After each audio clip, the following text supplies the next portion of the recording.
prophétique, selon sa définition, c'est un acte qu'on pose physiquement comme symbole, mais qui déclenche les choses dans le monde spirituel. C'est un symbole que tu poses sur la terre.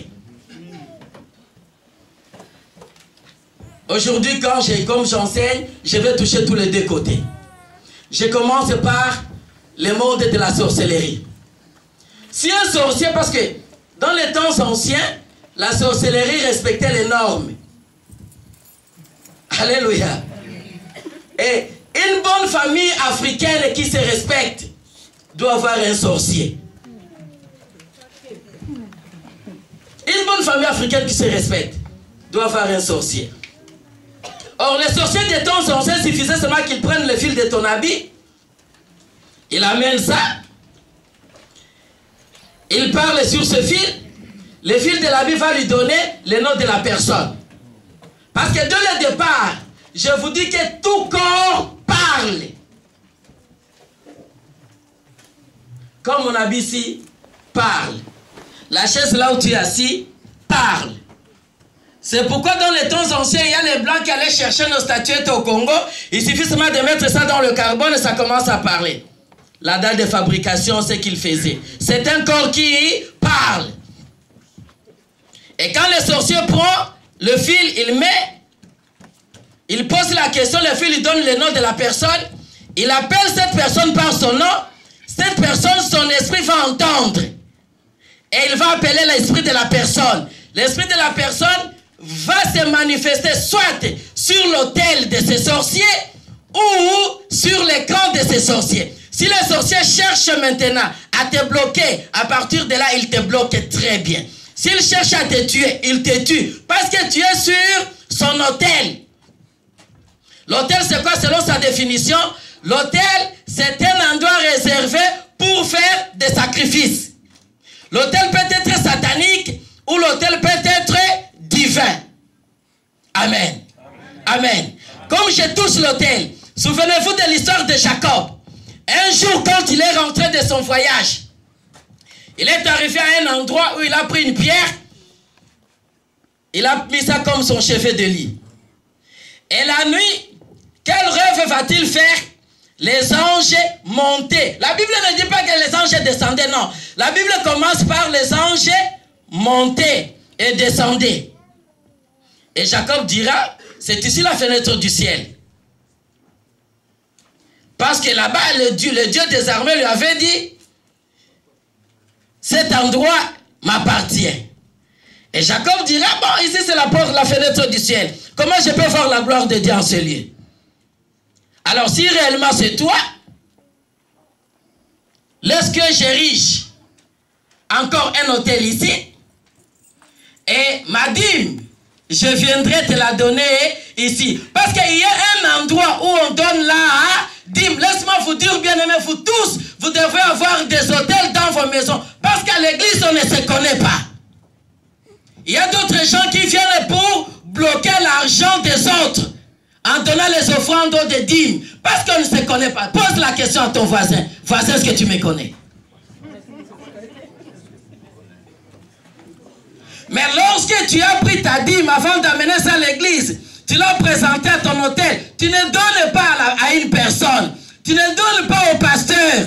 Non, tu donnes à Dieu. Comme il est le représentant de Dieu, c'est lui qui va saisir ça. Mais toi, dans ta maison, tu as mis ça sur ton hôtel et tu as prié pour ça. Dieu a déjà agréé. Quand tu viendras ici, même si un sorcier cherche à envoûter ton argent, il ne peut pas.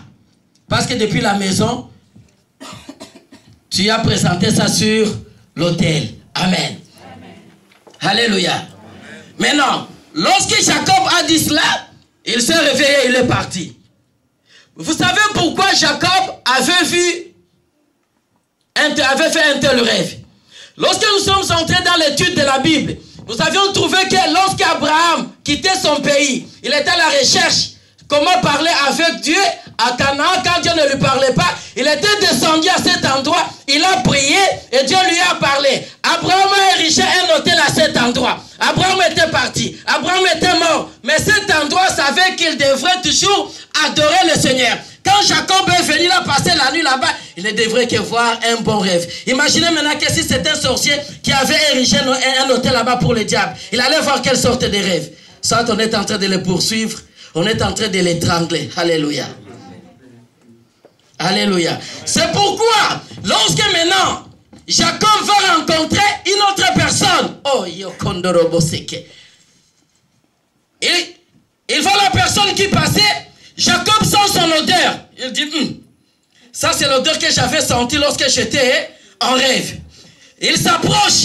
Il sent l'odeur. Il dit, non. Toi, tu ne passes pas.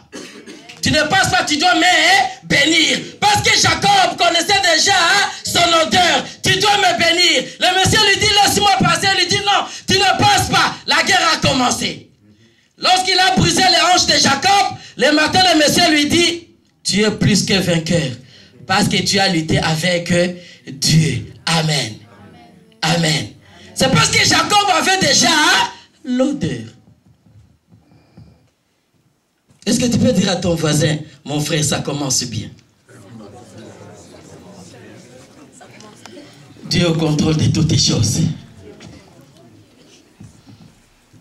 Les actes prophétiques. Ouvrons nos Bibles dans le livre de 2 Rois, chapitre 2, versets 19 à 21. Quelqu'un nous fasse la lecture rapidement.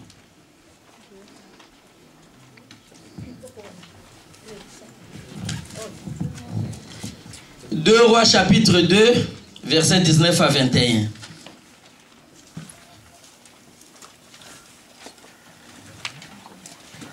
Lisez rapidement, on a passé beaucoup de temps. Amen.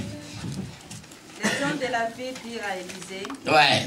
voici les séjours de la ville est bon, comme le voit mon Seigneur. Mais les eaux sont mauvaises et le pays est stérile. Il dit, apportez-moi un plat neuf et mettez-y du sel. Ils les lui apportèrent. Il alla vers la source des eaux et il y jeta du sel et dit, ainsi parle l'Éternel, j'assainis ces eaux, il n'en proviendra plus ni mort ni stérilité. Amen. Amen. À cause de la parole d'Élisée. Non, ici ce n'est pas la parole de Dieu. La parole d'Élisée. Voici Élisée qui rentre là où il accompagnait son maître. Arrivé dans un village, il séjourne là-bas. Les gens du village lui disent, le village en soi est très bon. Mais l'eau, non. Il y a la mort et la stérilité là-dedans. Élisée dit, ok, c'est pas grave, venez me donner un plat neuf. On lui amène un plat neuf. Il demande du sel. Il met du sel sur ce plat et il jette dans la rivière et il déclare qu'à partir d'aujourd'hui, cette eau sera assainie. Et la Bible dit que l'eau était assainie depuis ce jour-là jusqu'à aujourd'hui. La question que je me posais, pourquoi Élisée n'a pas prié ici? Alléluia. Amen. Pourquoi Élisée n'a pas prié? Pour assainir l'eau, il a fallu un acte prophétique.